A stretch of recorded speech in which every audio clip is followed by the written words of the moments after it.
Bonjour, Shalom Uvracha. La paracha de Béha est par excellence la paracha de l'économie. La Torah nous expose sa vision d'un système économique. Elle commence par l'exposition de la Shnat HaShemitah, l'année sabbatique. De même que l'homme travaille 6 jours et se repose le 7e jour, la terre va être travaillée pendant 6 années et va se reposer la 7e année. Le texte nous dit « Shabbat Shabbaton yeh la'aretz ». Ce sera un repos pour la terre. Donc on voit qu'il y a un souci de ne pas épuiser la terre, un souci de renouveler la terre. C'est-à-dire qu'il y a une considération de durabilité depuis le départ. C'est le premier aspect. Du point de vue humain, le texte nous dit que ce sol en repos vous appartiendra, à vous tous, pour la consommation.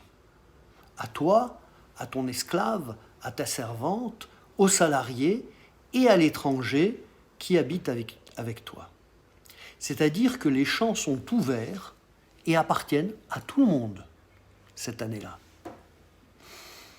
Nous avons là une limitation de la propriété sur le plan économique.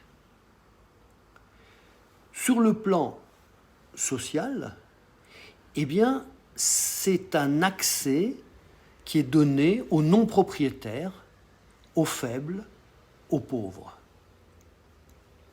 On a une deuxième limitation de la propriété à travers la loi du Yovel, du jubilé. On compte 7 cycles de 7 ans, 49 ans, et la 50e année est l'année du jubilé. À ce moment-là, toutes les ventes de terre sont annulées. La terre revient au propriétaire initial, à la famille à laquelle elle a été attribuée en héritage. C'est-à-dire que toute vente de terre est en réalité ce qu'on appelle un bail amphithéotique jusqu'au Yovel, c'est-à-dire que l'acheteur achète en réalité un certain nombre de récoltes sur pied. Ce système empêche l'accumulation des terres, puisque les cartes sont rebattues toutes les 50 ans. Donc, quels que soient les aléas de la vie, une fois par génération, chacun aura un moyen de subsistance décent. La logique économique qui sous-tend cette égalité sociale, c'est que la propriété est relative. Vous croyez être propriétaire, mais vous ne l'êtes pas vraiment. Et le texte le dit de façon très forte. C'est le passouk 23 du chapitre 25 de Vaïkra. La terre ne sera pas vendue pour toujours, car la terre est à moi, dit Hachem.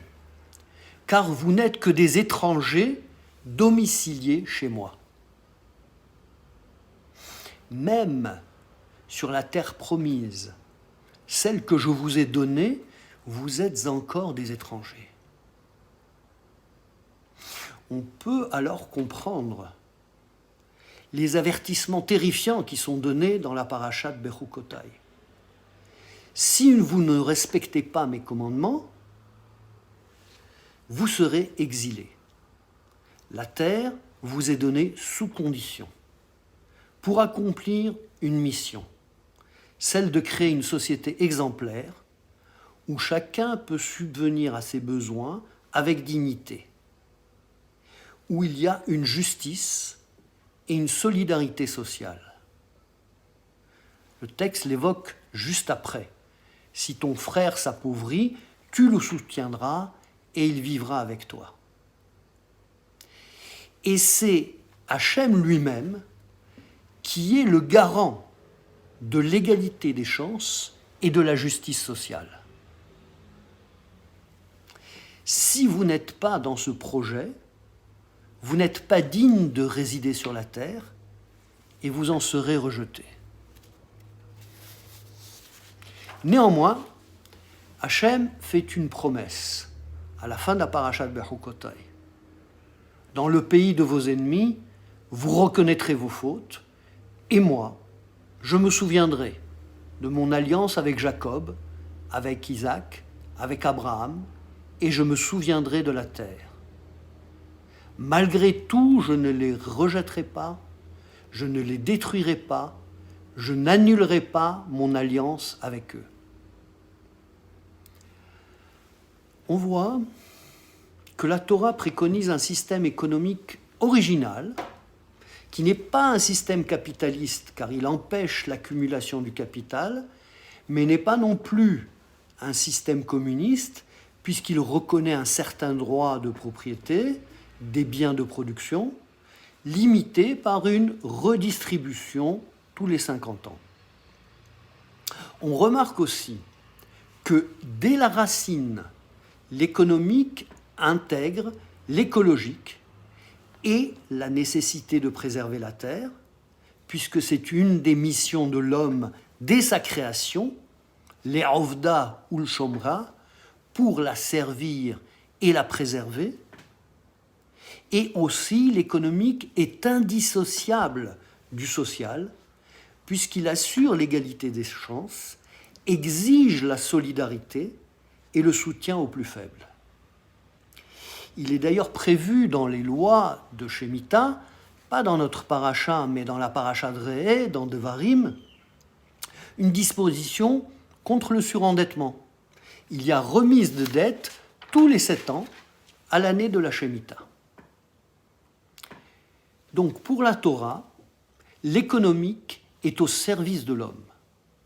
Et la terre ne nous est donnée que pour y bâtir une société où chacun a sa place et sa dignité.